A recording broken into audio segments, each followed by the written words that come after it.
Yo, what's up, history buffs and meme lords? Today we're diving into the life of the OG Sigma, the man, the myth, the legend, Napoleon Bonaparte. And let me tell you, this guy's story is giving main character energy on a whole other level. So picture this, a small island called Corsica. It's basically the Ohio of the Mediterranean back then. A kid named Napoleone di Buonaparte is born. Yeah, you heard that right. His name was originally Italian. He gets shipped off to a military school in France, and it's a total vibe check. The French kids bully him for his thick accent and his short stature. They saw him as a total NPC, but little did they know this NPC was about to rewrite the entire server's code. He was quiet, always studying, soaking up knowledge about military strategy and history. He wasn't there to make friends, he was there to level up. Then, boom! The French Revolution kicks off. It's pure chaos. The whole country is in its skibidi era. The old rulers, gone. The people, rioting. For most, this was a disaster. But for Napoleon, it was his ultimate come-up. While everyone else was panicking, he saw opportunity. At the siege of Toulon, the French army was getting absolutely wrecked. Their commanders had no clue what they were doing. Napoleon, just a young artillery officer, steps up. He drafts this insane plan, full of tactical genius. The senior officers are like, "Who is this kid?" But they're desperate, so they give him a shot. And guess what? It works perfectly. He single-handedly turns the tide, and suddenly, he's not just some random Corsican anymore. He's a hero. Back in Paris, things are still a mess. Royalists, people who wanted the king back, are trying to take over the government. It's another, "Oh, we're so back" moment for the old guard. The government is freaking out, but Napoleon, cool as a cucumber. He's given command of the city's defense. He famously orders his men to fire cannons loaded with grape shot into the crowds. A whiff of grape shot, he called it. Brutal, yes. Effective, absolutely. The rebellion collapses. In one move, he saves the Republic and cements his status as the baddest dude in France. He went from being an outsider to the nation's protector. Talk about a glow-up. With his reputation soaring, Napoleon's riz game with the public was off the charts. People trusted him. He was the only one who seemed to have a plan. So, what does he do next? He looks at the weak, corrupt government and thinks, "I can do better." In a move that historians call the coup of 18 Brumaire, he basically walks into the government building with his soldiers and takes over. No permissions asked, just pure Sigma energy. He becomes first consul, which is a fancy way of saying the guy in charge. But that wasn't enough. This man's ambition was limitless. A few years later, he decides France doesn't need a consul. It needs an emperor. And who better for the job than himself? So he stages this massive coronation ceremony. The Pope is there to crown him, as was tradition.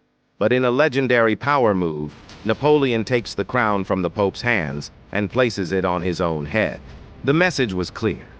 His power didn't come from God or the church, it came from himself. He was self-made and he wanted everyone to know it. This wasn't just a political act, it was the ultimate flex. But okay, being emperor isn't just about wearing a crown and looking cool. You've got to govern. And this is where Napoleon's genius truly shines. He creates something called the Napoleonic Code. Before this, French law was a hot mess of confusing, contradictory rules that changed from town to town. It was basically legal skibidi. Napoleon cleaned it all up. He created one clear set of laws for everyone. It guaranteed things like property rights, religious freedom, and equality before the law for all male citizens. This code was so revolutionary, so logical, that countries all over the world started copying it. Parts of it are still used today in Europe, Latin America, and even Louisiana. He literally recoded society. Now, with France stabilized and running smoothly, Napoleon gets that itch again, the ambition.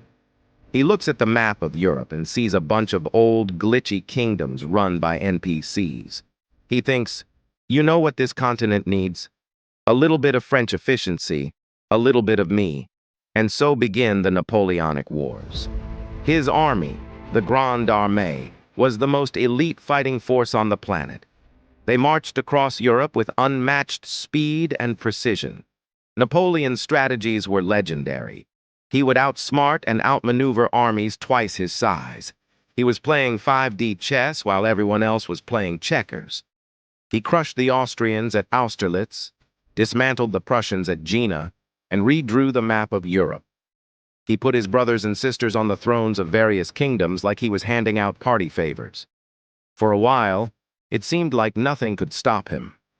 His empire stretched from Spain to Poland. He was the undisputed master of the continent. The vibes were immaculate. He was on top of the world, the ultimate final boss that no one could defeat. But as they say, pride comes before the fall. Napoleon's biggest mistake? Getting obsessed with defeating Great Britain. They were an island nation with a powerful navy and he just couldn't touch them. So, he tries to cripple them with an economic blockade called the Continental System, basically telling all of Europe, don't trade with Britain. But this backfires. Badly. It hurts the European economy and makes a lot of his allies angry. Then came the big one, the ultimate L, the invasion of Russia in 1812. He marches in with over 500,000 soldiers, the largest European army ever assembled. He thought it would be a quick, decisive victory. He was wrong.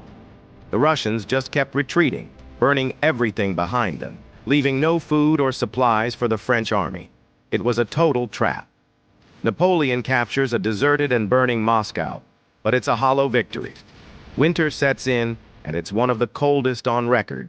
The retreat from Russia is one of the most horrific episodes in military history. His grand army freezes and starves to death. Of the 600,000 who went in, fewer than 100,000 made it out. It was a cataclysmic failure. After the Russia disaster, everyone smelled blood in the water. All the countries he had conquered teamed up against him. It was like the whole server ganged up on the one player who had been dominating for too long. Despite a few more brilliant victories against the odds, his army was a shadow of its former self. Eventually, they pushed him all the way back to Paris. He was forced to abdicate and was exiled to the tiny island of Elba. Everyone thought the story was over, but Napoleon wasn't an NPC you could just banish.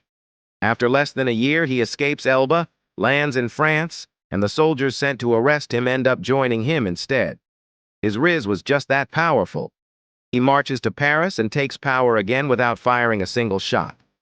This comeback tour is known as the 100 Days. The other European powers are terrified. They assemble their armies one last time to stop him for good. This leads to the final showdown, the Battle of Waterloo. It was an epic, bloody clash. For a moment, it looked like Napoleon might just pull off another miracle. But in the end, the combined forces of the British and Prussians were too much. He was defeated. This time, there would be no second chances.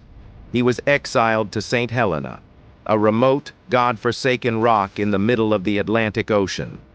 There, he spent the last 6 years of his life, guarded by British ships, writing his memoirs and reflecting on his insane life. He died in 1821, at the age of 51. So what's his legacy? It's complicated. Was he a tyrant who caused the deaths of millions in his quest for power? Yes. Was he a brilliant reformer who modernized France and spread revolutionary ideas of equality and law across Europe? Also, yes. He was a walking paradox. He ended the chaos of the revolution, but also crowned himself emperor. He was a flawed, complex, and utterly fascinating figure. He was a Sigma who bent the world to his will, a kid from Corsican, Ohio, who became the most powerful man on Earth. His story is a wild ride, a testament to what a single person with limitless ambition and genius can achieve. For better or for worse, he left a mark on history that will never fade. Thanks for tuning in, everyone. If you enjoyed this dive into history, make sure to hit that like button, drop a comment with who you want to see next, and definitely subscribe for more content. Peace out.